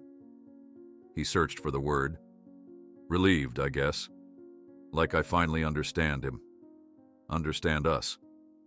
Lisa wrapped an arm around his shoulders. Your father faced the same choice. Speak uncomfortable truths or accept comfortable lies. Neither path is easy. As they sat together watching emergency lights reflect off the floodwaters, Jake realized that in exposing one truth, he had discovered another. The legacy his father left wasn't just in his DNA or his sacrifice, but in the example of his choices, even when those choices came with a cost. Jake walked to the microphone with the report in his hand, his heart pounding, and when he began, "My name is Jake Miller and..." The mayor interrupted him. Miller? You are Mark Miller's son? With a recognition in his eyes that suggested he knew exactly who Jake's father was and what he might be about to reveal. The gymnasium had transformed into something resembling a courtroom, with the crowd forming a gallery of judges. Jake stood in the center aisle, report in hand, aware of every eye upon him. The fluorescent lights buzzed overhead, casting harsh shadows across faces that had weathered disaster, only to discover that human negligence, not nature alone, had magnified their suffering. Mayor Dawson regained his composure quickly, political instincts kicking in as he stepped toward Jake with an outstretched hand. "Let me see that report," he said, voice firm but reasonable, the tone of someone accustomed to managing crises. Jake hesitated, then shook his head. "I think everyone should hear what it says first." A flash of anger crossed the mayor's face, quickly masked. "That's an official city document, potentially damaged and taken without proper authorization." "It's evidence," Jake replied steadily, "of warnings that were ignored, warnings that could have prevented this." He gestured toward the windows, where the submerged town lay in evening darkness, emergency lights reflecting off the floodwaters. The mayor's jaw tightened. "Your father was inexperienced, overly cautious." "He was right," Jake interrupted. "Everything he predicted happened exactly as he said it would." Eleanor Thompson's voice cut through the tension, stronger than her frail appearance suggested. "Let the boy speak. We've had enough of hiding truths in this town." A murmur of agreement rippled through the crowd. The mayor reluctantly stepped back, his eyes never leaving the report in Jake's hands. Jake began reading the technical sections aloud, his voice gaining confidence with each paragraph. The dam's concrete composition, the inadequate spillway design, the foundational weaknesses, all detailed with the precision of someone who knew his warnings, were likely to be dismissed and wanted the record to be unassailable. "My father wasn't just concerned about theoretical problems," Jake continued. "He calculated exactly how the dam would fail during a severe flood event, the exact failure we just experienced." Sam stood up from his seat near the back. "I remember when that dam was built. There were rumors about corners being cut, but whenever someone raised concerns, they'd suddenly find themselves out of a job or facing other problems." The mayor attempted to regain control. "These are serious allegations without proper context. Mark Miller may have had concerns, but he was one junior engineer among many professionals who approved the project. He was the only one honest enough to document the problems," Jake countered. As if on cue, Eleanor rose again, her thin frame somehow commanding despite her age. "My husband worked for the county when that dam was built. He told me the contractors were friends with Mayor Dawson Sr. The whole bidding process was a formality." The current mayor's face flushed. "My father operated within the legal parameters of his office. These vague accusations of impropriety are documented right here," Jake interrupted, holding up a second paper from his packet, the confidentiality agreement his father had been forced to sign. "My father was silenced with this agreement in exchange for a recommendation he needed to enlist." The crowd's reaction was immediate and vocal. People began shouting their own stories of corruption and negligence, years of suppressed grievances finding voice in the charged atmosphere. The drainage system on Maple Street collapsed every spring. They knew the river embankment was eroding 5 years ago. My insurance claim was denied because the city claimed the flooding was unprecedented. The mayor raised his hands, trying unsuccessfully to calm the growing uproar. "Please. These issues are separate from the current crisis. We need to focus on recovery now, not assign blame." "It's not about blame," Jake said, his voice somehow cutting through the noise. "It's about truth, about learning from mistakes so they don't happen again." A middle-aged woman stood up near the front, her face lined with exhaustion. "I lost everything. My home, my business, family photos going back generations. If someone knew this could happen, I deserve to know too." The mayor's political instincts finally abandoned him. "This is absurd. You can't possibly believe that a 20-year-old report from an entry-level engineer who washed out of his profession predicted this specific disaster." The gymnasium fell silent at his outburst. Into that silence, Lisa Miller stood. "My husband didn't wash out," she said, her voice quiet but carrying. "He left because he couldn't be part of a system that valued profit over safety. He enlisted because he believed in protecting people, even when it cost him everything." "And it did cost him everything," Eleanor added. "He died saving others because he refused to follow orders he knew were wrong. Just like he refused to sign off on a dam he knew would fail." The mayor looked around the room, recognizing the shifting tide. His expression hardened. Mark Miller was known for disobeying direct orders in Afghanistan. That decision cost multiple lives. His judgment was questionable at best, reckless at worst. The accusation hung in the air like a physical blow. Jake felt his pulse pounding in his temples, anger rising. But before he could respond, Sam stepped forward. "That's a lie," the retired firefighter said firmly. "I served with men who were there that day." Miller saved 16 lives by refusing to abandon wounded soldiers and civilians. The Army needed a scapegoat for a botched operation, so they blamed the dead man who couldn't defend himself. Other veterans in the room stood in solidarity, faces grim with recognition of an injustice they understood all too well. "My son David was one of those 16, Eleanor said. "The military told us to keep quiet about what really happened. We did, to our shame." Her eyes found Jake across the room. "But perhaps it's time all buried truths came to light." The mayor seemed to shrink slightly under the collective gaze of the community. His aide whispered urgently in his ear, but he brushed them off. Political survival instincts finally kicking in. "I had no knowledge of my father's decisions regarding the dam," he said carefully. "If what you're saying is true, it's as much a revelation to me as anyone. I suggest we allow proper investigators to review all documentation before jumping to conclusions." "Convenient," someone called from the crowd. The mayor ignored the comment, continuing with practiced sincerity. "I propose we form a citizens' oversight committee to work alongside state investigators. Complete transparency moving forward." As he tried to regain control of the narrative, a reporter from the regional newspaper who had been documenting the flood response approached Jake. "May I see that report?" she asked quietly. Jake handed it over, watching as she photographed each page with her phone. "This isn't just a local story anymore," she said. "People across the state need to know." The meeting eventually dissolved into smaller groups, the pretense of official proceedings abandoned. The mayor retreated with his staff, already on his phone, clearly in damage control mode. Jake found himself surrounded by people wanting to share their stories, to see the evidence, to express solidarity. Ryan pushed through the crowd, his expression a complex mixture of emotions. "My dad's freaking out," he said, showing Jake his phone screen full of urgent text messages. "Says his construction company could be investigated for their work on the dam rehabilitation project 5 years ago."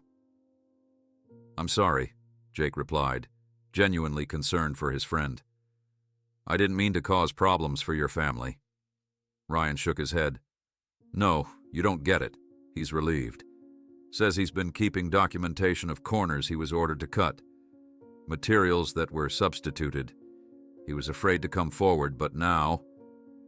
He clapped Jake on the shoulder. "You might have just saved him from being the scapegoat when investigations start." As the crowd thinned, Jake found a moment of quiet with his mother and Eleanor. The three of them formed an unlikely family unit, bound by shared truths finally spoken aloud. "What happens now?" Jake asked, suddenly feeling the exhaustion of the day's events. "The truth has a way of demanding action once it's spoken," Eleanor replied, her weathered hands steady as she folded Jake's father's report with reverence. "Your father understood that. It's why he wrote everything down, even when he knew it might not be heard." Lisa smiled tiredly. "He used to say that water and truth share the same nature. They always find a way through, no matter what barriers are put in their path." Jake fingered the compass in his pocket, thinking of all the directions his life might take from this moment. He'd entered the flood as a boy seeking to help. He emerged as something else, someone who understood that sometimes help meant confronting uncomfortable truths. The following days brought a flurry of activity to the evacuation center. State investigators arrived, followed by representatives from the governor's office. The regional newspaper ran a front-page story featuring Mark Miller's report, alongside current photos of the flood devastation. Jake found himself being interviewed, his father's warnings from 18 years ago finally receiving the attention they deserved. "You've started something important," Lisa told him as they watched a construction crew begin repairs on the college dormitories to house long-term evacuees. "Your father would be proud." "I just did what he would have done," Jake replied. "Exactly," his mother said. "That's why I was so afraid for you, but also why I'm so proud." As normalcy slowly began to return, with the floodwaters receding inch by inch, Jake helped organize volunteers for the cleanup efforts. The work was grueling but purposeful, mucking out buildings, salvaging possessions, marking structures too damaged to save. One evening, as he returned to the evacuation center covered in mud and exhaustion, the reporter from the regional newspaper approached him again. "This story needs to be told beyond this town," she said earnestly. "I've been investigating, and there are other structures designed by the same company across the state. Would you be willing to help me investigate further?" Jake paused, weighing the enormity of what she was suggesting. This wasn't just about clearing his father's name or exposing local corruption. It was about potentially preventing future disasters in communities that had no idea they might be at risk. 3 months after the flood, Jake Miller stood in his backyard, carefully positioning a simple stone marker in the freshly tilled soil. The late afternoon sun cast long shadows across the reconstructed patio, where a small gathering of people had assembled for what Lisa had called a remembrance, not a memorial. The recovered military medal gleamed on a small shelf within a wooden display case, surrounded by photographs and letters collected from veterans who had finally broken their silence about what happened in Afghanistan. "A little to the left," Lisa suggested, tilting her head to assess the placement. Her arm was out of its cast now, though she still favored it slightly. Mark would have appreciated the symmetry. Jake adjusted the stone, which bore a simple inscription: "Mark Miller, truth, like water, finds its way." The sentiment had become something of a personal motto for Jake in the months since the flood. "Perfect," Eleanor approved from her seat on the patio. At 81, she had bounced back from the flood with remarkable resilience, though she now permanently resided in the Millers' guest room. Her own home, like so many others, had been declared structurally unsound after the waters receded.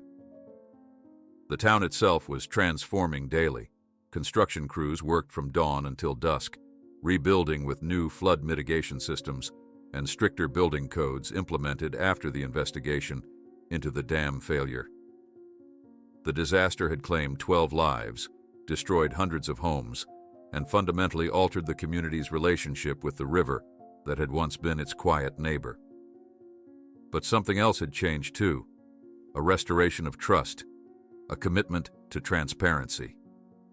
The Citizen Oversight Committee formed in the wake of Jake's revelation had evolved into a permanent commission with real authority. Mayor Dawson Jr. had resigned 3 weeks after the town meeting, though his statement cited family reasons rather than the multiple investigations into his administration.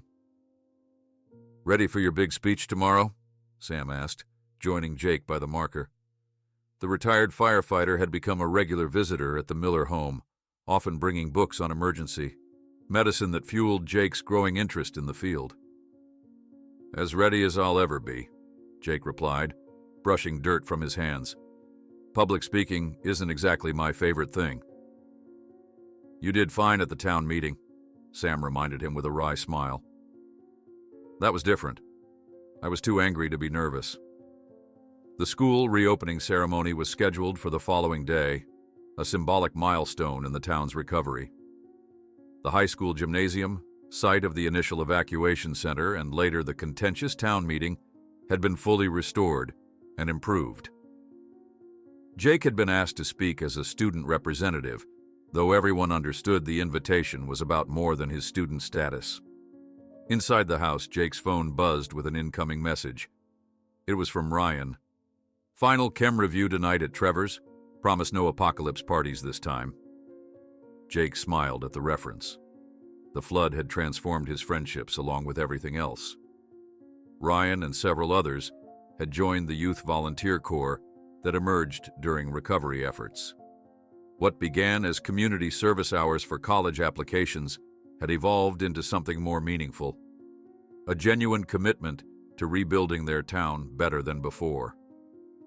After the small ceremony concluded, Jake found himself alone on the back porch with Eleanor. The older woman seemed pensive, watching the sunset with a distant expression. "Something on your mind?" Jake asked, settling into the chair beside her.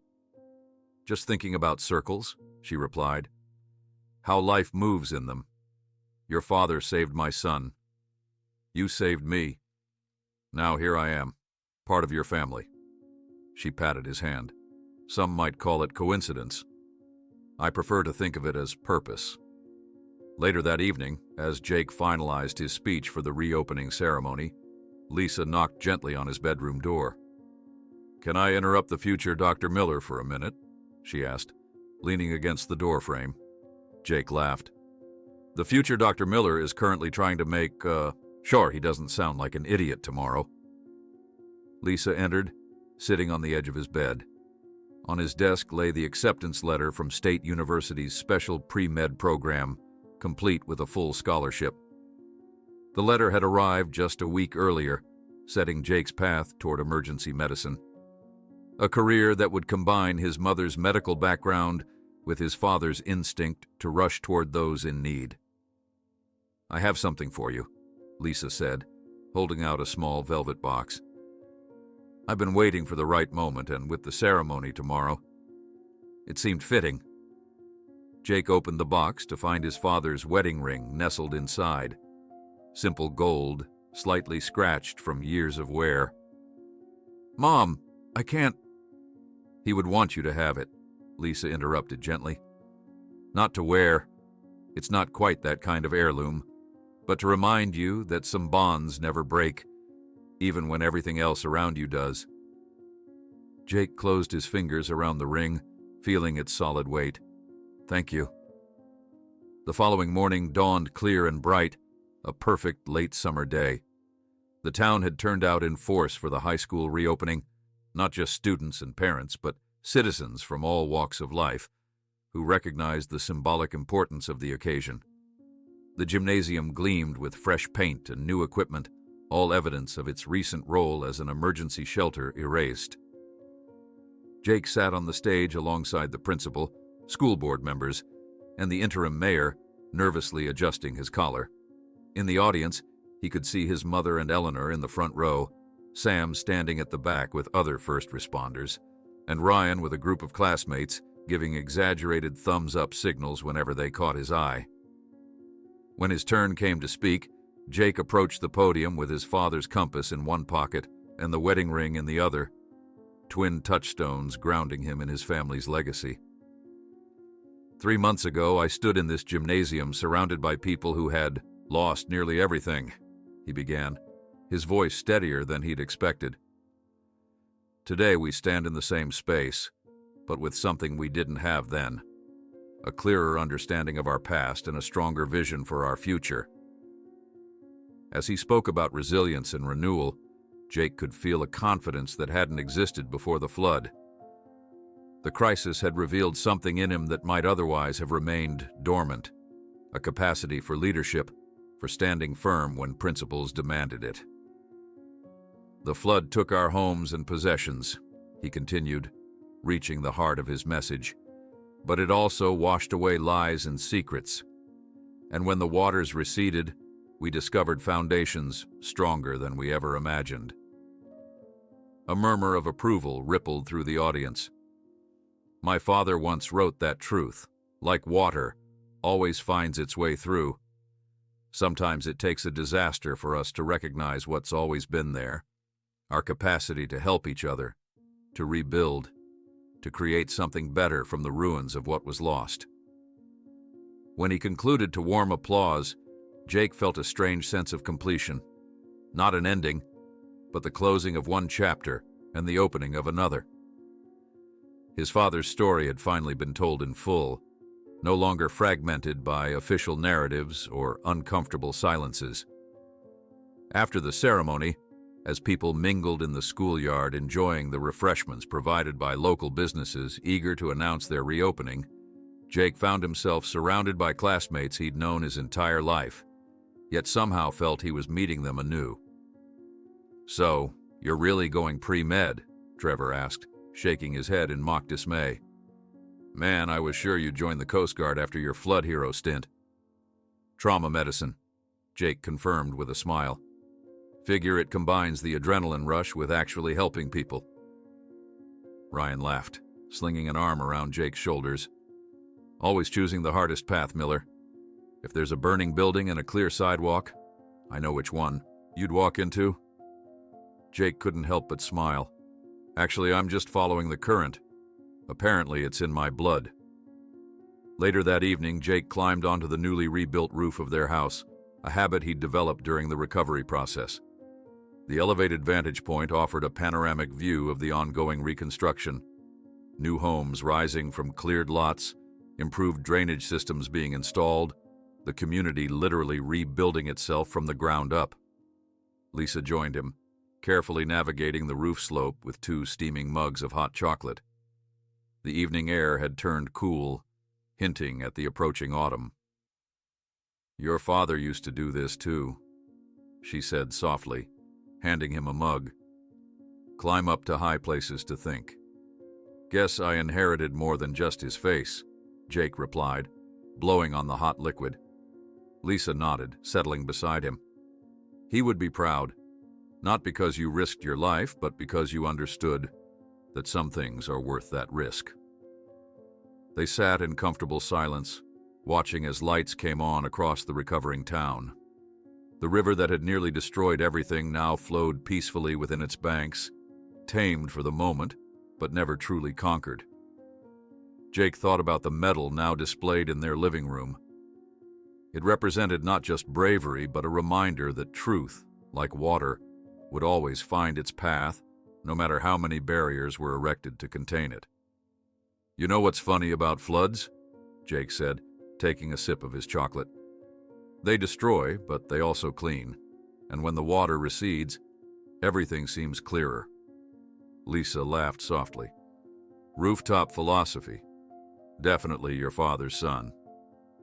Jake smiled at his mother, thinking about how the waters that had nearly taken everything had, ironically, returned the most important part of his family history. As he watched the town's lights twinkle in the gathering darkness, he understood that some things simply cannot remain submerged forever.